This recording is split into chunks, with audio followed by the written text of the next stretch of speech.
Last reminder, not to judge by my eyeball, judge by my mind. The eye can be deceived, as in magic and magicians, as in virtual reality. The eye can be deceived. Do not see, don't judge. Judgment calls for emotion and more. Measure. Measurement doesn't. Measurement doesn't have an opinion and an emotion. Judgment does. Judgment denotes an opinion and an emotion, feeling some kind of way about something. That's judgment. It's not cool. It's not good. Because any judgment you make will be wrong in a few minutes, a few days, a few years. That's why you can't make a judgment. It has a finality to it. Like a set opinion about something. And a set opinion about something is always wrong because nothing is set, nothing is stagnant. Even the dead things are subject to exposure and change. A rock just sitting in your front yard gets beat on by the rain and the heat and the wind, and it changes colors and changes shape and everything. So nothing is stagnant. To have a judgment about that rock, that judgment will change over time as the rock changes. So you can't have a judgment. You, you have a measurement. A measurement, you don't care if it changes later. Okay? There's a judgment, you have some kind of feeling or opinion about it. Don't judge a book by its cover. Looks can be deceptive, as in magic. Reminding me of certain artists, like Frank Sinatra, who drove around in an old beat up brown station wagon. If you were to judge the driver of that car by that car appearance, you would be totally wrong as to who was in it. Stars, celebrities, well known people walk around in disguise, in fat suits and makeup. Now you see them in makeup on TV, so you would never think that that person in the grocery store passing by you was them because they're in full makeup.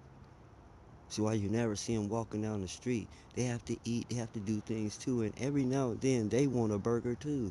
And human beings do the same thing as you, suddenly have to use the restroom and no restroom near. Okay? So you don't know who you're seeing and when you're seeing them. We do it every day. Walk right past you and you're turned off by the fat person. But if you saw the real person, oh, you'd be all on them.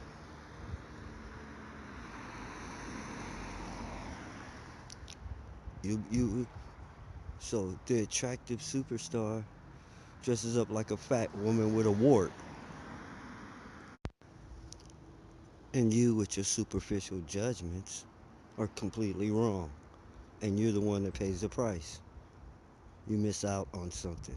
You should have treated the fat girl with the wart the same as the beautiful girl. That's the secret to my success. I didn't know who anybody was. I was just doing me. And it just kept turning out that way. It's getting pretty close, literally. 1,000 times in my life I was tested and didn't know it. And I passed only because I did the right thing anyway, without knowing I was tested, without knowing I was watched or monitored or anything. I always just made the right move. When you're out to make the right move, it doesn't matter if someone's testing you, watching you, whatever. Only thing it's going to do is add to your credibility and your fame. It's going to add to your fans. Okay? They're going to be impressed, especially if they watch someone besides you, and most of them fail. When you keep winning like that, someday those lines may connect. You know what? You're not going to believe this, but I did the same thing to the same person, and the same thing happened. We ought to get together and and do something with him. And I've been really fortunate because it's been that that would be another movie and fantastic story into itself. That would be a completely another mind-blowing movie. My every part of my life is a completely separate miniseries, but I have so much information to get out. I don't know if we'll get to tell those stories. Not in this just for the dough or just for the entertainment value. Yeah, you would love to see those stories in the twist and the turn. It's an emotional roller coaster. But I think you would rather be sane, secure, safe.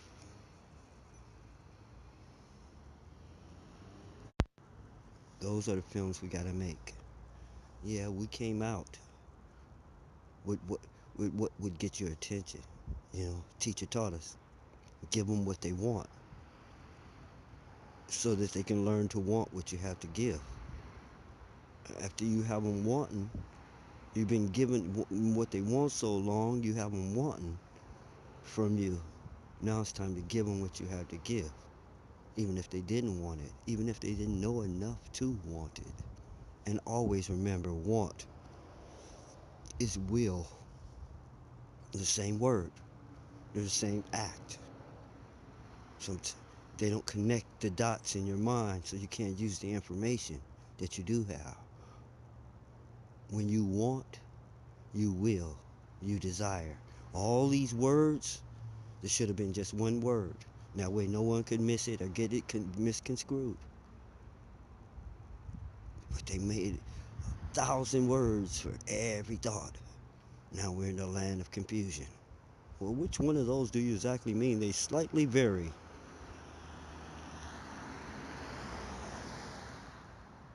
So, judge not because you will be judged, because it's not sound thinking to judge. It is off. Nothing can be judged. Nothing can have, you can't have a set opinion about anything because everything changes. Almost before you can finish saying what you have to say, try to comment on the wind. See if it stands still for your opinion. Opinions have no place in the is. Comment on the tree in your front yard.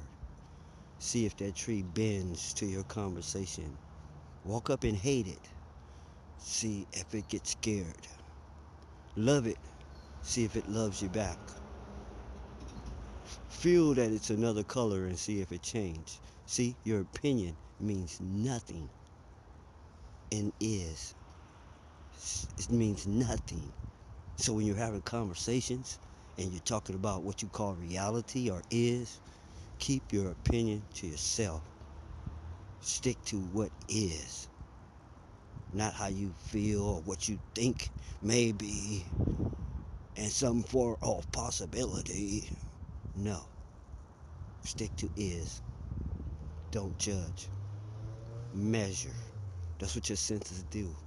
You know, you measure the distance across the street and the distance between the car coming, and you guesstimate how fast you have to move to cross that street to keep from getting hit. You're measuring. You're not judging. It's just a messed up word to use.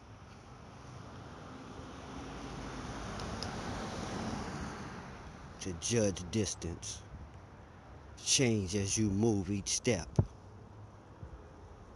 Measure is a better way to think about it. And there are even better words. You have to come over to MA. By the time this is out, you may know what those initials stand for, you may not. We have to coin the word and capture it because it's a world of vampires, cons, and thieves trying to peel off everything they can that's not theirs from anyone they can.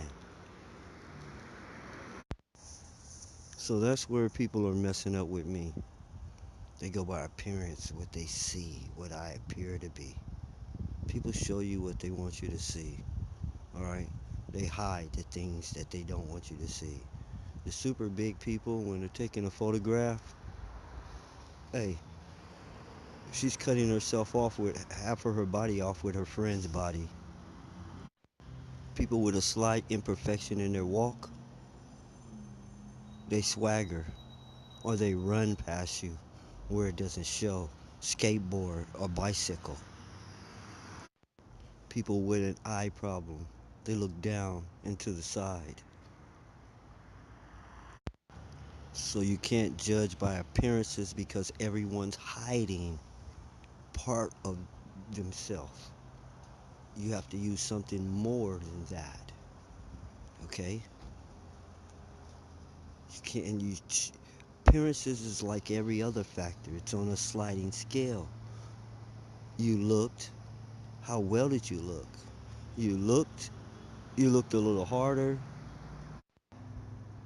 a little closer, a little better. You understand what I'm saying? You stopped looking and started seeing. What's the difference between looking and seeing? When you look at something, it causes tunnel vision. When you focus on something, your peripheral vision fades. It fades to gray. You can't see things around you with the object. You only see the object. And without seeing, that's seeing things out of context. Same as uh, writing or reading. To, to just see a sentence and not see the whole page could completely throw you off as to what that sentence means without the rest of the page. Well, to focus on something,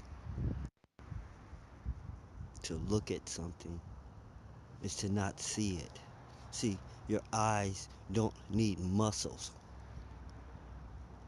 All you have to do is open your eyes, and light is bouncing off everything, and your eyes are catching it. If you stop letting it catch and you focus in on anything, you lose sight of the rest. So stop looking so that you can see.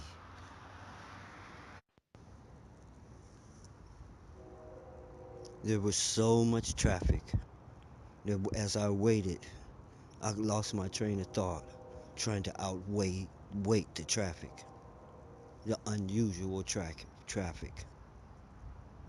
Like I haven't been at this location, owning this location for like 4 decades, and I don't know who live on this in this neighborhood. So listen, you have to stop judging, stop looking, don't have an opinion, have an evaluation. So there you have it. So people thinks, hey, he's a homeless man, or he's this, he's that. And my favorite, when they hear the call and the reputation, let me ride by there and eyeball him. I just want to get a good look at him. I'm a pretty good judge of people. You are not a judge of anything. Just the fact that you're going around saying that shows that you have seriously informational mental problems. That there's something wrong with your mind, that you think that you're a judge when you don't possess that ability. No one does. It's impossible. Nothing's impossible, but it's beyond your ability. See, it's insane to judge. It's a temporary state. That's why you should call it estimating, measuring. Because judge denotes something final, like you made a final decision on how something is. No, because that's not the state of is. So they think they're a judge, you know. You know, the guy who's going to find his way. He's not going to follow the maps, not going to ask for direction. He's not going to read the instructions on the box. I can figure this out. I got this. These are the people running things. And you're wondering why things aren't running right. We don't need handymen running the fucking world, trying to fix things with a band-aid, a piece of clothes hanger, and wire and string. We need professional who knows the right tool, the right bolt, and put the right thing there for the job. We don't need a shade tree mechanic. We don't need armchair professors. I'm sorry. You all have delusions of grandeur. You all think you're more than you are. Get your mind straight. It's not straight. Here are the negatives that you think are positives. Your opinion, which you think is a noun, and it's not, it's a nothing. It doesn't have any atomic weight. It's not a thing, but you think that it is. Judgment is not the right word, right thought. When you're measuring something, the measurements change in action. That means if you're judging distance and you're traveling toward a point, that distance keeps changing and getting shorter and shorter as you approach the point. A judgment is to judge how far away it is. Measuring takes into account all the distances between you and it as you move.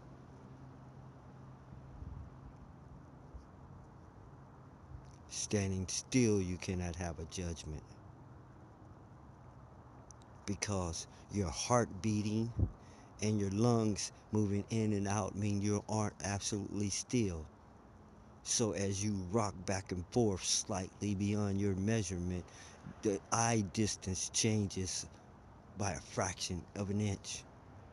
It gets further and closer as you rock back and forth with your lungs moving in and out and your heart beating. Do you understand why you can't really judge? If you stop and try to stand absolutely still, you will realize this is impossible because you have a pulse. The only way to be still, you would have to die in order to stop your heartbeat and your lungs from moving and the blood from flowing. And there are many pulses. Everything in you has a different pulse, and they're teaching you you have a heartbeat. You everything has its own beat and rhythm in you, even you. And these rhythms is like telling a drum stay absolutely still while you're beating on it. So for you to try to judge things by your eyeballs, you're gonna always be off because you're trembling, you're moving, and that distance is changing. Your perspective is changing. So to come to one decision about one perspective, you're gonna be wrong yourself to yourself, all by yourself, without no help from anyone else. So instead, how about you just do it the simple way it was meant to be? Just open up your eyes, and whatever's in front of you will go into your brain and make its way to your mind. Now, you see something you don't want in your mind, look away. Do not look at things you don't want in your head. Don't sit there and watch commercials you're not interested in because it's going to go in your mind and it's worded in a way to make your subconscious want it. They don't they no longer tell you buy this. They have a person inside of it giving a testimonial about how great they feel since they bought it. And when that testimonial gets inside your head, it's like you saying it. It's like you're saying, wow, I love this product and I love that I bought it. Because it's in your head playing over and over. Not distinguishing between your thoughts. And your thoughts or your desires are what manifest. So people are putting thoughts in your head, so to speak. And they're manifesting in your life. And they're not your will. They're someone else's will that you allow to put in your head. You have to watch the formula in which information is put in your head. Someone saying, I have this for this price. You need it. You want to buy it? Okay. Your mind can deal with that because you're still questioning, do you want to buy it? But even having the question in your head and you don't want it is bad. But then someone making a commercial that says, I look like you, I talk like you, we're just alike. All right? That's the first image you get. And then the person says, hey, I love my new such and such. Glad I bought it. I don't know what I would do without it. And then they have another commercial that says, I got to get me one of those. I got to get me one of those. I got to get me one. I got to have some of that. I got to have some of that. And when these commercials are planted in your head over and over, it's like you're saying in the back of your mind, I got to have some of that. I got to have some of that, even in your sleep. So all of a sudden, it becomes your will. It becomes your want. Your wants and wills are being manufactured and given to you. They aren't coming from you. That's what this is about. That's what WWX is about. Will War X. Reclaiming your will. Because you're just a robot at this point. None of the things you're doing were your will. None of the things you thought of. In other words, someone told you everything you know and planted the desires to do everything that you're doing. You were just a little baby with no thoughts. When you became a grown person, you were supposed to have been handed the tools.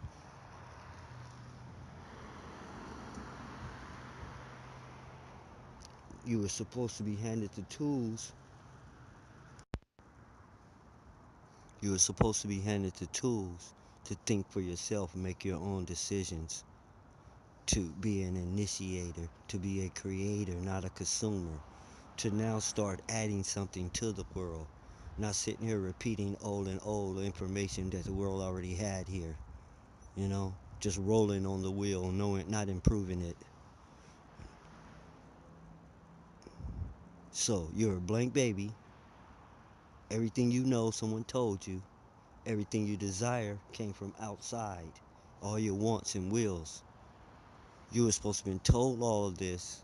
So when you became a sentient being, you can now think for yourself, will for yourself, reassess everything for yourself,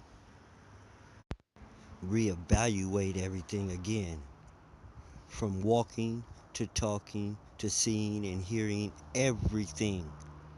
That's what it means about being reborn. You throw everything out and you start from scratch. To hell with what you were told and you were taught. Now you witness for yourself. You teach yourself. You're only supposed to be given the tools to learn. People took it upon themselves to say, don't bother to learn. I'm going to tell you what the deal is.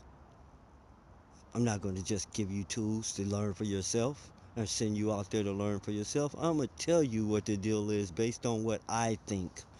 My opinion. I can't prove this, and I'm not absolutely sure. This is what I believe.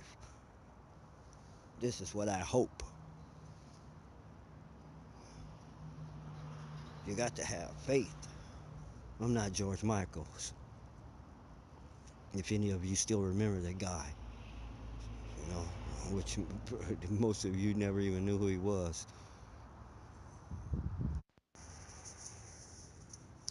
So what I'm saying is your thoughts are not your own.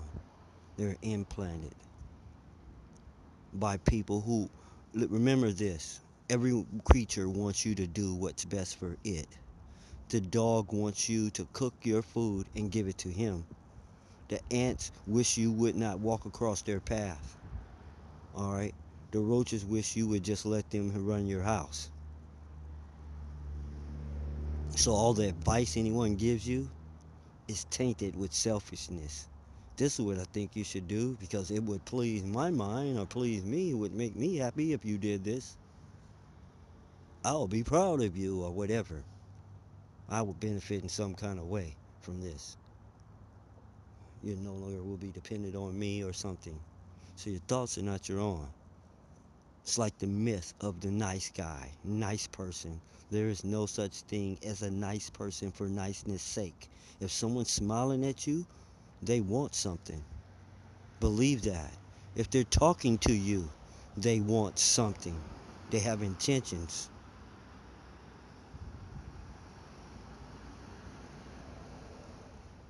They may just want your time or for you to listen to their tale, or they may want some material thing, but they want something. Or they would ignore you and be doing what they want. When they come to you, they want something. Do not fall for the deception of the song and dance in the lead up to what they really want. Wasting 2 hours of your time before they get to the point of why they're in your face.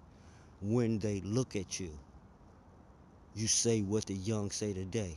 What? And they're gonna say, what you mean what? What? You're looking at me for some reason. What? See, these kids will scare you because they are smarter than you. And it's never been like that before. See, always before, you can always tell them, hey, everything you've done, I've already done a dozen times. That died 20 years ago. Everything has to go. You didn't have these cell phones and on the chip. You didn't have none of these things. You couldn't have done it. It's impossible. Okay? The things that they're doing never existed in the world before, so you couldn't have done them.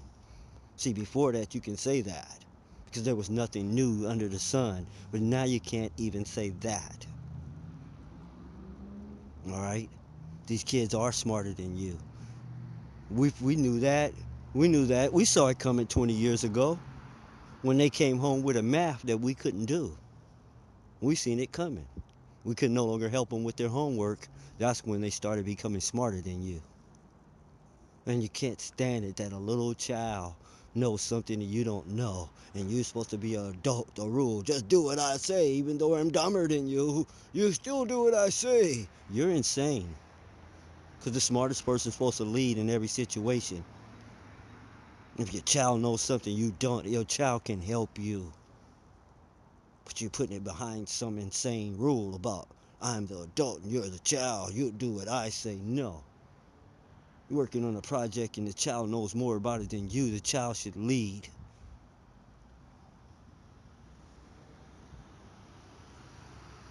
So they're gonna wake you up.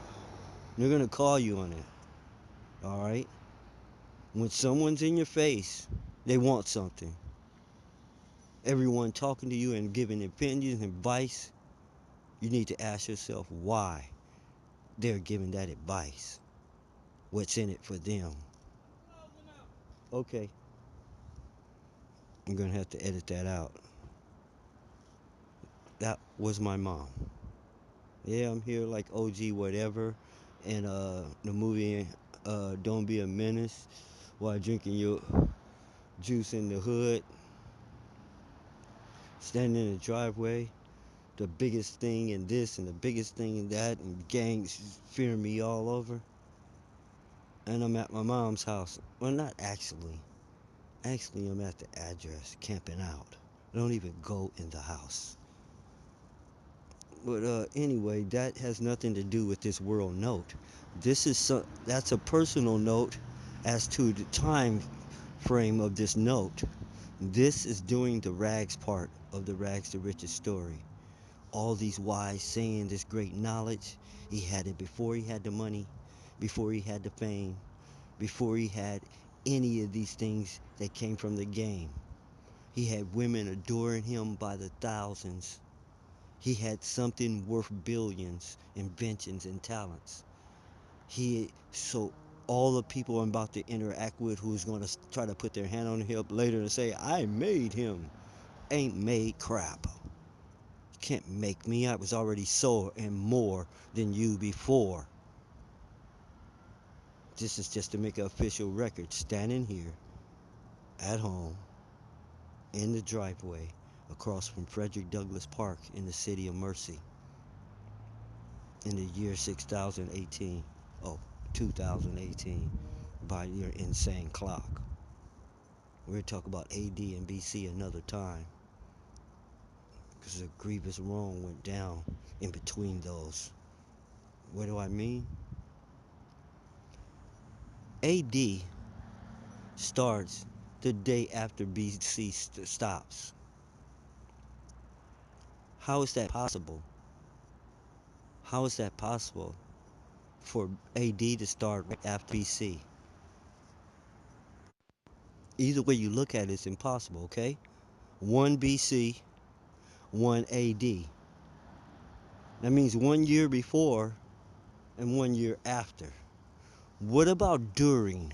What is that time called? During.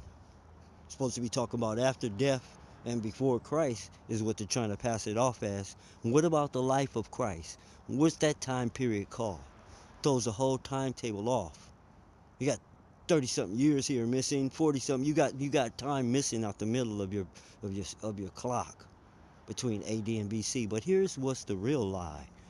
Won't, if it means before Christ and after death, how come people who are not of the Christian religion use this as a time chart? People who don't care nothing about Jesus are using this ADBC. Atheists are using it. It does not mean before Christ and after death. It is a marker for something else. An impossible lie. A clock that says this is before this and this is after this, but we don't have nothing to say about this.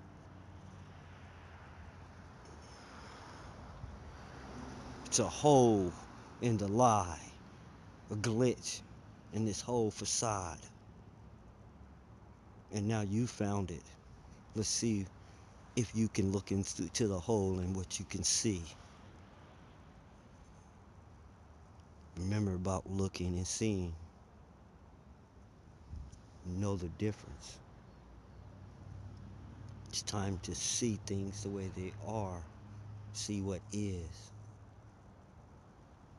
Don't look at something. There's too many things to cover for you to be covering them one thing at a time. They don't come like that. They come in a panoramic vision. They don't come in a circular little bubble. Stop judging. It's not a good act. Stop looking at it like that. And stop being superficial where someone can just change clothes and change your mind, change their appearance. Come by you in a fat suit with messed up hair, fake bumps on their face, and spray a stinky odor on themselves. You want nothing to do with that person. You take off. They take off all the facade, and you're attracted to them. That's superficial. You didn't take time to meet them, to know the content of their character or person. You judged on an eyeball. Or better still, listen to how they talk. When they had broken English and bad dialogue and foul language. Gotta be a messed off person. No, it was a person making those sounds at that time. And making sounds, it has nothing to do with what kind of person you are, what kind of sounds you make. It's a myth. Everything's an act. How people act is an act. How they act is an act. A chosen behavior.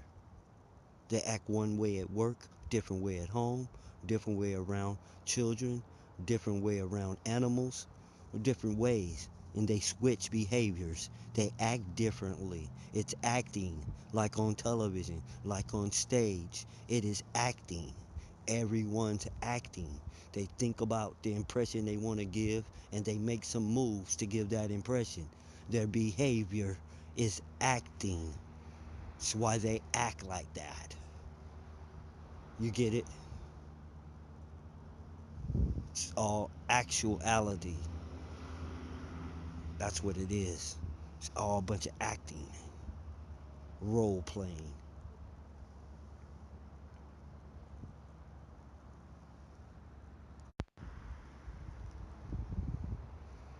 So this note is going to be cross-referenced with some other notes.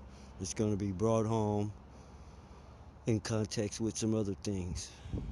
Hope you, I'm not going to say enjoyed. I hope you're a little bit wiser right now, a little bit sharper, a little bit saner. And I don't like hoping. It's the only time you hear me use words like that. Put it like this. I know that you are about now a little bit saner.